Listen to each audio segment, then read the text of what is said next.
kasih dalam Tuhan kita Yesus Kristus, sungguh ini menjadi satu perjumpaan kita yang sangat luar biasa. Ini merupakan video pertama kita di channel YouTube. Perkenalkan, saya selaku host bernama Adelaide Awikema Padang dan rekan saya Gitari Ayu. Ya, bersama dengan kedua narasumber kita pada saat ini, kita akan membahas satu topik yang sangat menarik, yang tentunya bisa menambah wawasan atau pengetahuan bagi kita semua, terlebih kepada kita semua yang anak-anak Tuhan Yesus Kristus, yang berkerinduan untuk belajar lagi mengenai apa itu kekristenan. Tapi sebelumnya guys, pada saat ini kita akan memperkenalkan siapa narasumber yang kita undang pada saat ini. Oke, pada saat ini kita perkenalkan narasumber kita yang pertama, yaitu Santi Ripka. Hai. Dan Dianto Saputra. Halo. Bagaimana kabar saudara pada hari ini? Ya, kabar baik. Ya, puji Tuhan masih diberikan kesehatan sampai hari ini. Ya, puji Tuhan. Nah, saya mau bertanya nih kepada saudara Santi dan saudara Dianto. Kesibukan sehari-harinya itu ngapain sih? Ya, sebagai mahasiswa ya tentu saja kesibukan sehari-harinya kuliah, terus di kegiatan-kegiatan di luar pasti lebih fokus ke pelayanan di jemaat. Itu saja sih kalau kesibukannya. Oh iya. Selanjutnya untuk saudara kita Santi Ripka, kesibukan sehari-hari Santi Ripka itu seperti apa? Ya, tidak jauh beda dari saudara Dianto, ya ada kesibukannya kuliah, atau kalau misalnya setiap 1 minggu biasa ada pelayanan di tempat pelayanan, ya begitu. Jadi guys, hari ini kita akan membahas tentang logos dalam konteks Yunani versus logos dalam Injil Yohanes, yang tentunya akan dibawakan oleh kedua narasumber kita. Jika kita berbicara tentang logos dalam konteks Yunani, nah tentu kita terlebih dahulu memahami apa pengertian dari kata logos itu sendiri. Nah, logos ini berasal dari bahasa Yunani yang berarti sabda, buah pikiran yang kemudian diungkapkan dalam perkataan. Nah, dalam kekristenan sendiri, logos ini dipahami sebagai firman atau penyataan Allah. Nah, dan juga logos itu diartikan sebagai suatu bentuk ungkapan atau firman Tuhan kepada manusia. Nah, sehingga logos ini dipahami bukan sekedar perkataan, namun menjadi bukti kepada manusia bahwa Allah benar-benar hadir dalam kehidupan manusia. Nah, bisa kita lihat dalam perjalanan bangsa Israel, di mana Allah tidak pernah menampakkan diri secara langsung kepada manusia, namun penyataan Allah dinyatakan melalui perkataan-perkataan yang disampaikan kepada para nabi, yakni Musa. Dan lewat firman yang disampaikan ini, kemudian bangsa Israel tahu bahwa Allah benar-benar hadir dalam kehidupan mereka. Jadi secara ilmu kekristenan, logos secara umum diartikan sebagai firman atau perkataan Allah. Nah, kembali ke inti pertanyaannya, dalam konteks Yunani sendiri, apa itu logos? Kalau dalam konteks Yunani sendiri, logos itu sering diartikan sebagai nalar yang rasional. Lahirnya logos itu pada kebudayaan Yunani itu pertama kali lahir pada tahun 6 sebelum Masehi. Jadi sebelum Yesus lahir, logos itu sudah ada dalam kebudayaan Yunani. Kemudian di mana logos ini lahir, saat itu bangsa Yunani atau orang-orang Yunani ini masih mempercayai tentang suatu mitos-mitos yang mereka itu hubungkan dengan peristiwa-peristiwa yang terjadi seperti fenomena-fenomena alam atau apapun itu. Kemudian logos ini lahir sebagai contoh ketika ada peristiwa-peristiwa yang terjadi pada saat itu yang mengakibatkan kerugian bagi bangsa Yunani, entah itu kerugian secara material atau secara manusia yang menghilangkan nyawa manusia itu sendiri, itu kadang dihubungkan dengan Tuhan atau dewa-dewa yang berkuasa pada saat itu. Jadi mereka pikir bahwa peristiwa ini terjadi karena Tuhan sedang marah atau dewa sedang marah atau Tuhan sedang mengirimkan pesan kepada umat manusia pada saat itu. Nah, logos ini lahir untuk menolong orang-orang tersebut untuk keluar dari pemikiran-pemikiran tersebut, bahwa tidak selamanya peristiwa yang terjadi pada saat itu berhubungan dengan hal-hal yang supranatural. Bahkan justru sesuatu itu bisa dijelaskan melalui pikiran atau nalar yang rasional. Kemudian logos juga itu lahir lewat perkembangan mitos. Maksudnya seperti ini. Ketika ada sesuatu peristiwa yang terjadi kemudian dihubungkan dengan mitos, tidak serta-merta itu. Logos lahir untuk mencoba mengkaji mitos-mitos itu menggunakan pengetahuan atau pemikiran yang rasional, kemudian menjelaskan sebab dari peristiwa itu terjadi. Jadi secara ilmu kekristenan, logos secara umum diartikan sebagai firman atau perkataan Allah. Nah, kembali ke inti pertanyaannya, dalam konteks Yunani sendiri, apa itu logos? Kalau dalam konteks Yunani sendiri, logos itu sering diartikan sebagai nalar yang rasional. Lahirnya logos itu pada kebudayaan Yunani itu pertama kali lahir pada tahun 6 sebelum Masehi. Jadi sebelum Yesus lahir, logos itu sudah ada dalam kebudayaan Yunani. Kemudian di mana logos ini lahir, saat itu bangsa Yunani atau orang-orang Yunani ini masih mempercayai tentang suatu mitos-mitos yang mereka itu hubungkan dengan peristiwa-peristiwa yang terjadi seperti fenomena-fenomena alam atau apapun itu. Kemudian logos lahir untuk menolong orang-orang keluar dari pemikiran-pemikiran seperti itu, bahwa tidak selamanya peristiwa yang terjadi pada saat itu dengan hal-hal yang supranatural. Bahkan sesuatu itu bisa dijelaskan lewat pemikiran yang rasional. Kemudian juga logos Yunani itu lahir lewat perkembangan mitos yang ada pada saat itu. Jadi maksudnya seperti ini.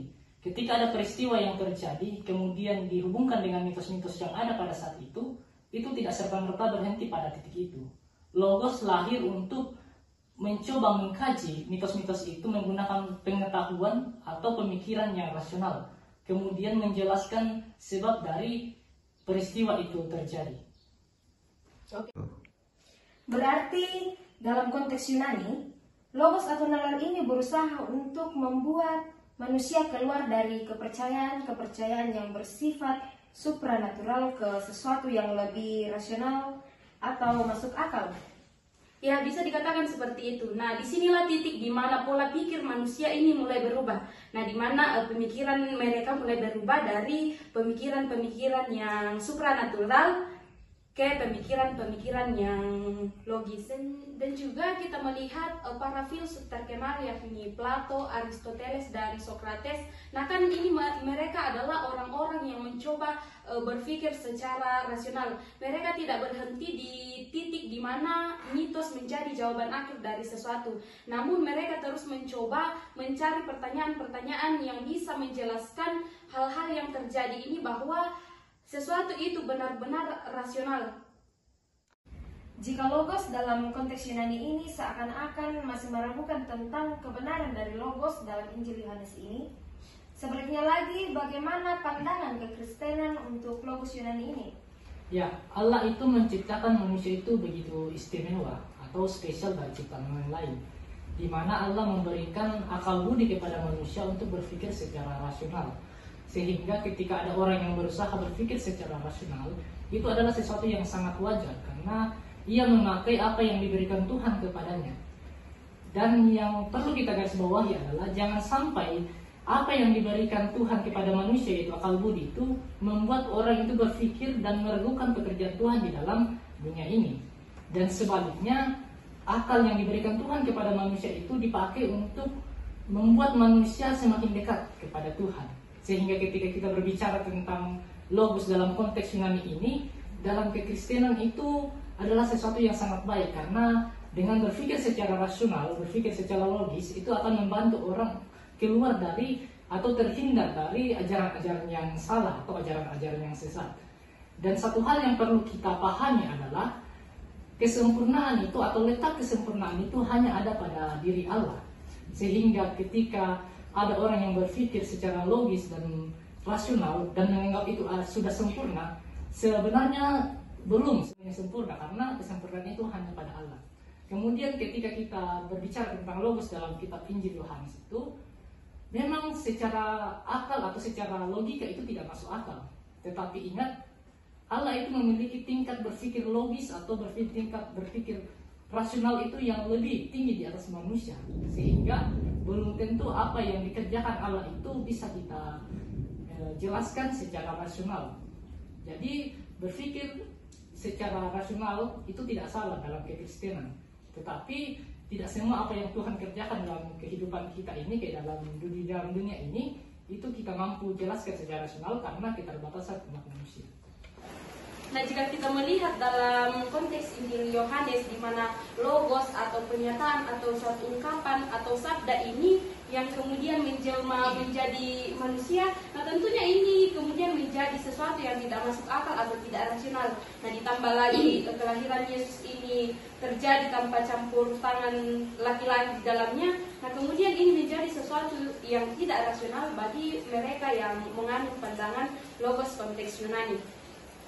Ya, sehingga logos dalam Injil Yohanes ini bisa saja memberikan suatu pemahaman baru atau dianggap tidak masuk akal bagi mereka yang menganut logos konteks Yunani. Atau paling tidak mereka kemudian mencoba mencari jawaban baru untuk kemudian bisa menerangkan secara rasional mengenai logos yang kemudian menjelma menjadi manusia.